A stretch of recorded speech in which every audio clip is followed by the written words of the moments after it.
It is a great pleasure to be in Tokyo, one of the world's most dynamic cities in one of its most dynamic countries. I first came to Japan as a young Norwegian politician back in 1989 to learn about Japanese society and culture. I realized then how much Japan and Norway have in common. Two proud seafaring nations with a strong belief in free trade and open economies, sharing core values like democracy and individual liberty. Since then, I've had the privilege of visiting Japan several times.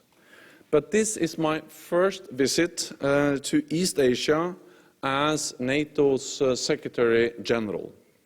And my goal in coming here is simple: to meet with NATO's friends in the region, to discuss the common challenges we face, and to explore how together we can overcome those challenges.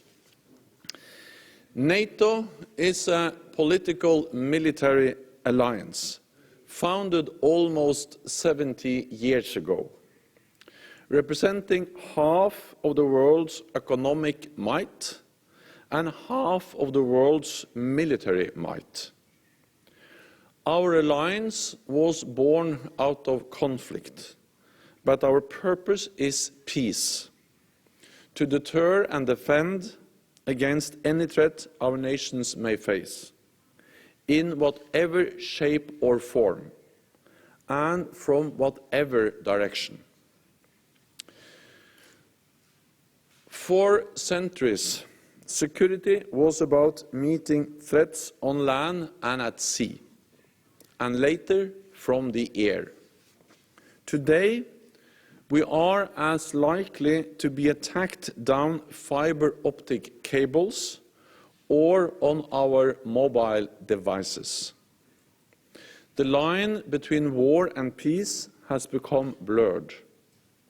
In an age of hybrid warfare, we may not know we have been attacked until serious damage has been done. So defense is no longer about just looking at a map and deciding where to place armies. It is about countering misinformation, protecting infrastructure, making our societies resilient to attack. The geography of danger has shifted. More often than not, the challenges we face are global. Cyber attacks, international terrorism, the proliferation of weapons of mass destruction. For NATO to succeed in the 21st century, we must continually refine the way we think and work. And that's exactly what we are doing. Of course, NATO's chief responsibility is the security of Allied territory, stretching from Iceland to Italy and from Anchorage to Ankara. In a globalized world, however, we are not immune to events elsewhere. Economically, politically, or militarily, including in the Asia-Pacific region. Historically, events here have shaped NATO profoundly. NATO's 12 founding members signed the treaty which created the alliance in April 1949. A year later, the Korean Peninsula erupted into war. The Korean War became the trigger for a complete remodeling of the alliance itself, because the events of 1950 forced allies to face up to the fact that war in Europe was still possible. Acknowledging that, Acknowledging that reality transformed the North Atlantic Treaty into the North Atlantic Treaty Organization, literally putting the O into NATO, complete with the Secretary General, a permanent military headquarters, and the Supreme Allied Commander in Europe, a post first occupied by General Dwight D. Eisenhower. The Pacific may literally be on the other side of the world from NATO headquarters in Brussels. But that doesn't mean we are not affected by what happens here. In fact, 2 NATO allies are Pacific nations. We also have close partners in the region whose security matters to us and with whom we share strategic interests: Japan, the Republic of Korea, Australia, and New Zealand. Our security is bound up with your security. And that is particularly true, of course, when it comes to North Korea. NATO remains very concerned by Pyongyang's destabilizing behavior, which poses a threat to regional and international peace and security. Pyongyang's nuclear and missile tests represents a flagrant violation of multiple UN Security Council resolutions. North Korea is working to advance its nuclear and missile technologies.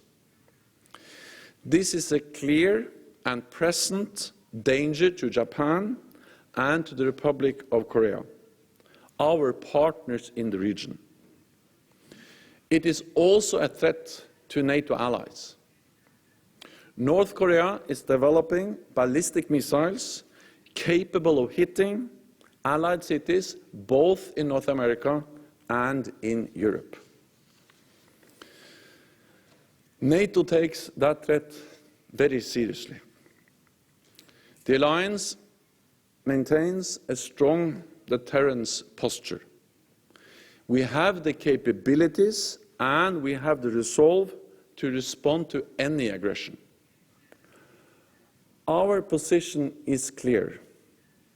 North Korea must abandon its nuclear program once and for all. It must suspend the development of ballistic missiles. And it must refrain from further testing. NATO strongly supports a peaceful, negotiated solution to the crisis on the Korean Peninsula. To achieve this, pressure is key.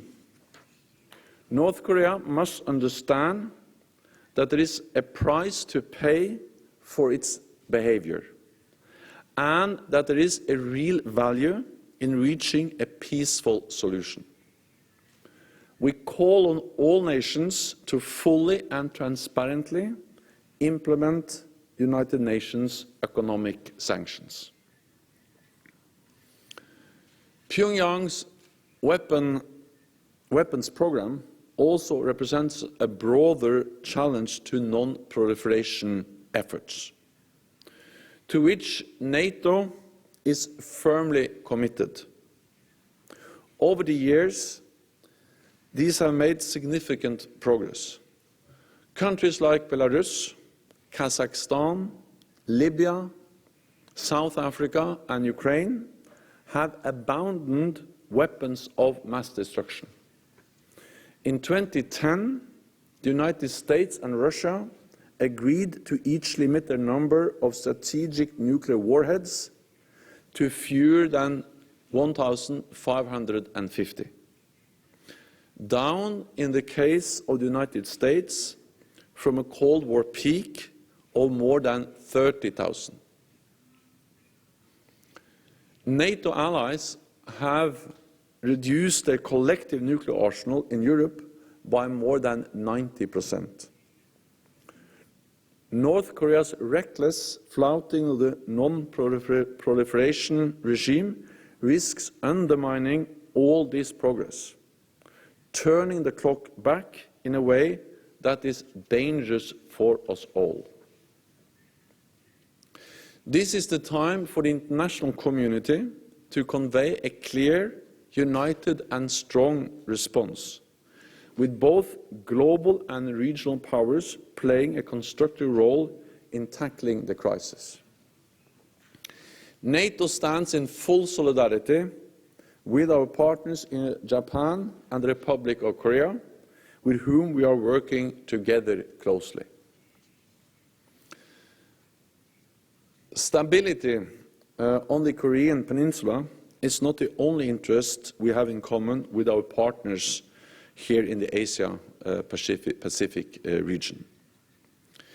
We share a commitment to preserving the rules-based international order and the conditions that enable trade and commerce to flow freely over land and sea. Prime Minister Abe has called NATO and Japan natural partners, and he is right. I welcome Prime Minister Abe's initiative for Japan to make a more proactive contribution to peace. And I welcome Japan playing a more active role in achieving that peace. Japan was NATO's first global partner, and we have worked together on many different issues for many years.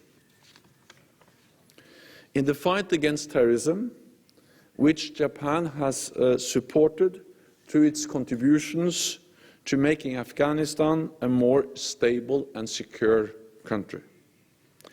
In securing international waterways, which Japan has aided by fighting piracy off the Horn of Africa. And on cyber defense, on which NATO is beginning to work with Japan, exploring how we can share information and best practice, and train together. I believe there is now an opportunity for NATO and Japan to take our close partnership to a new level. On issues as diverse as maritime security, fighting terrorism, and disaster response. We want to work more closely with Japan, because we know we will be a better, stronger, and more effective alliance if we do.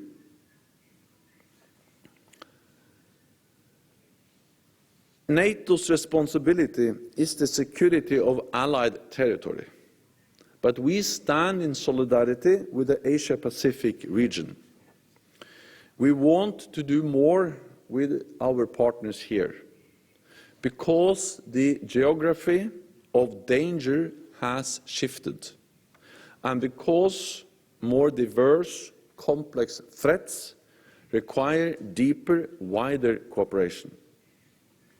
As an alliance, we will continue to challenge ourselves to bring innovative thinking to global security, to adapt whenever and however necessary, to remain vigilant and alert, and to work with our friends and partners in the relentless search for lasting peace and security.